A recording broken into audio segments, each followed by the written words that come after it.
Hello children, this is Manish Yadav and today we are going to do the remaining portion for class 9th, that is my childhood. We finished up to 7th paragraph of this chapter in previous video. This is the third video for this chapter and I hope it would be last. Before starting the paragraph, I suggest all the students to be attentive and be focused for each paragraph and word very carefully. I always sat in front row next to Ramnada Sastri. Dr. APJ Abdul Kalam says that I always sat in front row next to Ramnada Sastri. He sits always in front row next to Ramnada Sastri. Means a line next. Next, on the whole, the small society of Rameswaram was very rigid in terms of the segregation of different social groups. On the whole, or overall, the small society of Rameswaram was very rigid in terms of segregation of different social groups. Means the category of different social groups were there and the society was very rigid, in that term. However, my science teacher, Siva Subramania Iyer, though an orthodox Brahmin with a very conservative wife, was something of a rebel. My science teacher, Siva Subramania Iyer, though an orthodox Brahmin with a very conservative wife, was something of a rebel. He was very orthodox Brahmin and his wife was very conservative, was something of a rebel. Means he was on the contrary about the religion. He did not his best to break social barriers so that people from varying background could mingle easily. He did his best to break social barriers so that people from varying background could mingle easily. He tried his best to erase the bondage and barriers of society, and he tries to break it so that the people from different backgrounds could mingle, could cooperate and be equal easily. He used to spend hours with me and would say, Kalam,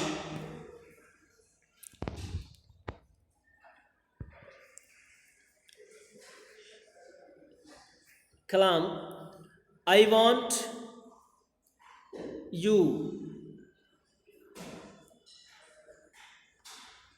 to develop so that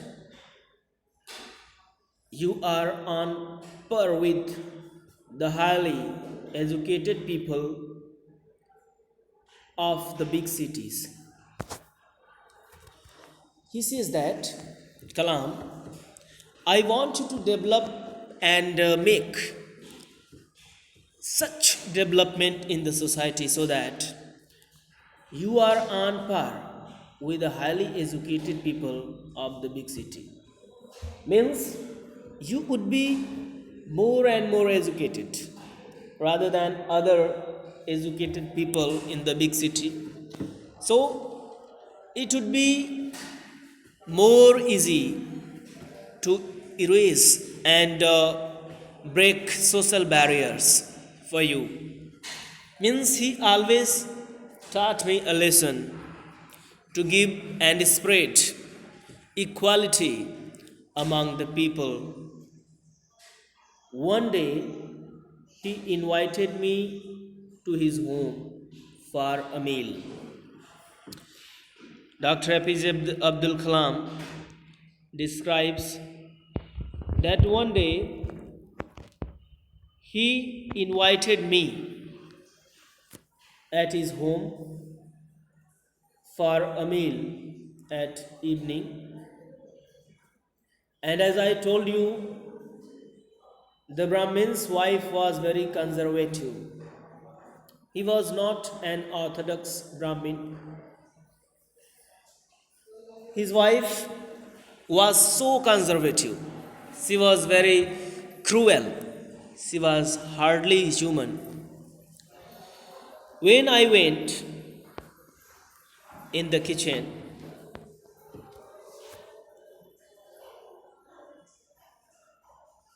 his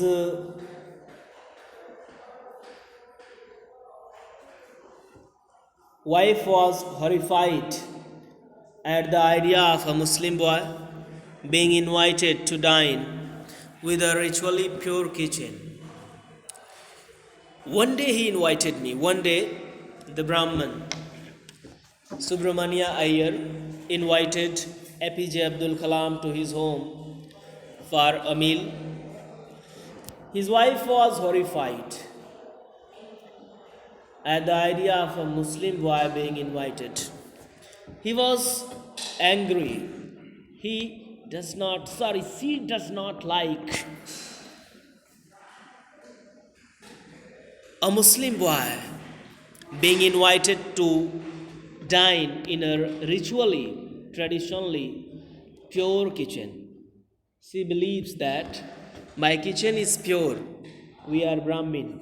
But it would be impure if a Muslim boy is invited in the kitchen for a meal.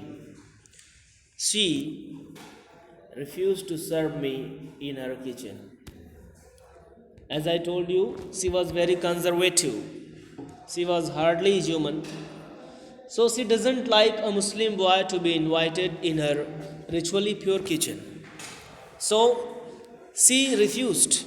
She denied to serve APJ Abdul Kalam in her kitchen. Shiv Subramania Iyer was not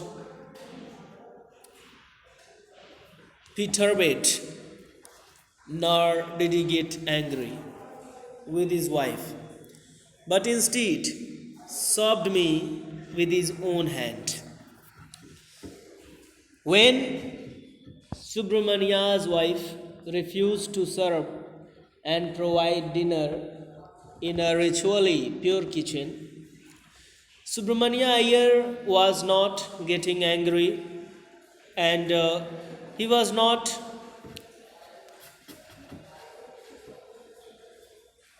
angry. He was not just in the hypertension of being just avoided. He sobbed me with his own hand, but instead he did not get angry and politely served me with his own hand. Next line, let me erase the underlines first on the screen. Next, and sat down beside me to eat his meal.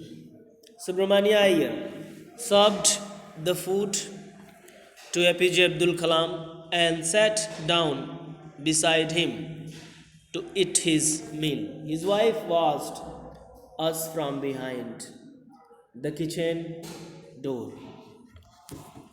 Conservative and very cruel wife of Subramania Iyer was standing behind them, and she was at the kitchen door.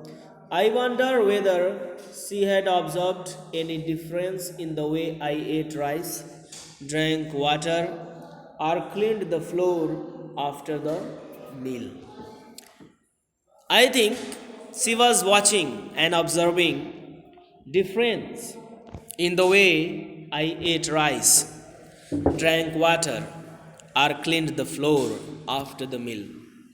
It means he was observing the way how I was eating and drinking the water as well as cleaning the floor. When I was leaving his house, Subramania Iyer invited me to join him for dinner again the next weekend.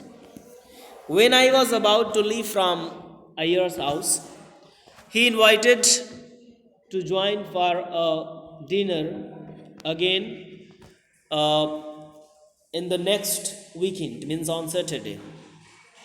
Observing my hesitation, he told me not to get upset, saying, once you decide to change the system, such problems have to be confronted. Subramania Iyer says to APJ Abdul Kalam, you needn't to be get upset. Okay, saying once you decide to change the system, if you once decide to change the system of society, such problems have to be confronted and faced up. Such problems would be there if you decide once to change the system of society. When I visited his house the next week, Shiv Subramania, Iyer's wife, took me inside her kitchen and served me food with her own hand. This time, something happened different because when APJ Abdul Kalam went to Subramaniam's house, Shiva Subramaniam, his wife took him inside her kitchen and served food with her own hand. It was shocking and changeable, means it was very surprising for APJ Abdul Kalam because first time she refused to serve him in her kitchen because it was ritually pure, but next time she is taking him by herself in the kitchen and serving food with her own hands. Next, then the Second World War was over and India's freedom was imminent. Second World War was over and India's freedom was imminent. Indians will build their own India, declared Gandhiji. Gandhiji declared and announced that every Indians can make their own home and building. The whole country was filled with an unprecedented optimism, hopes. Means everybody's eyes and they were fulfilled with an unprecedented optimism, means hopes, expectations. I asked my father for permission to leave Rameswaram for study at the district headquarters in Ramnathpuram. APJ Abdul Kalam wanted to continue his further studies going to the district headquarters in Ramnathpuram. And he got permitted by his father. Now, what happened next? Let you know in the last paragraph of this chapter.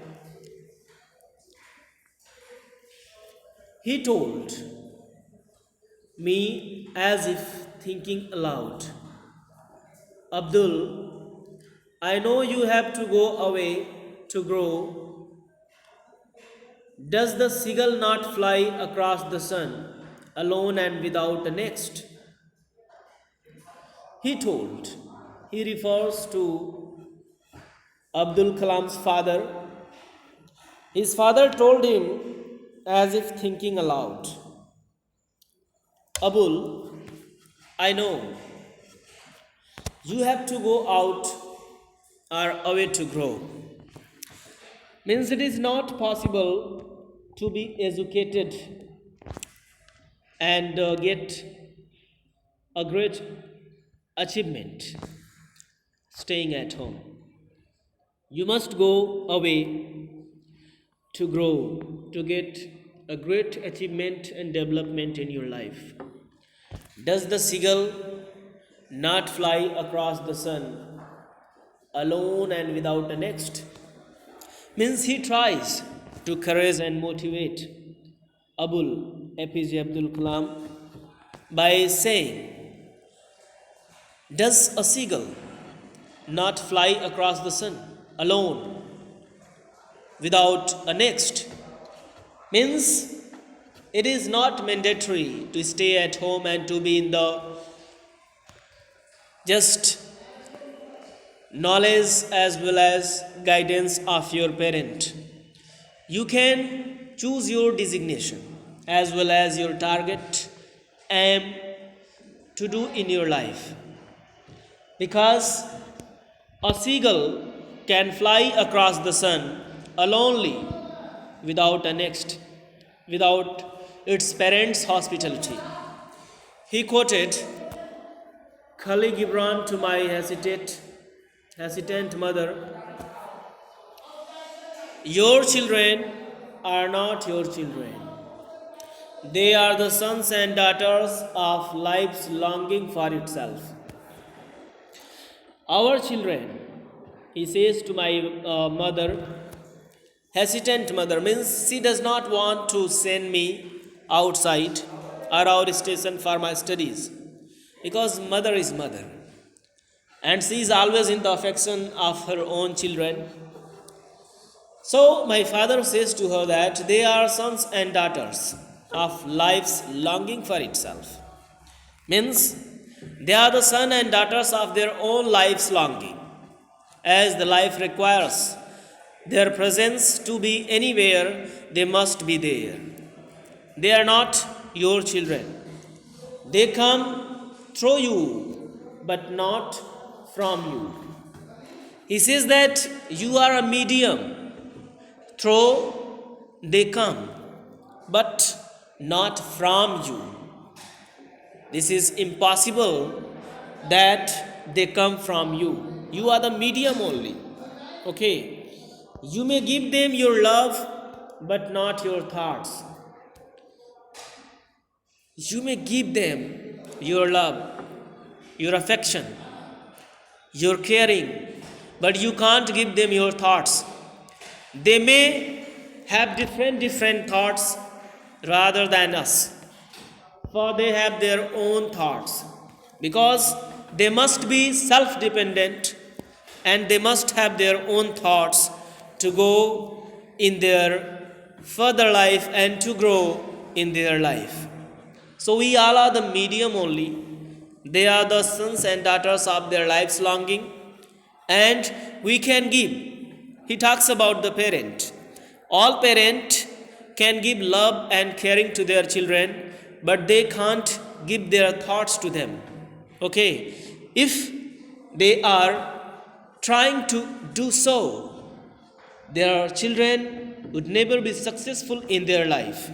So we must pay attention on our children's aim and their target. If they want, if they desire to study and to grow, staying out station, we must send them.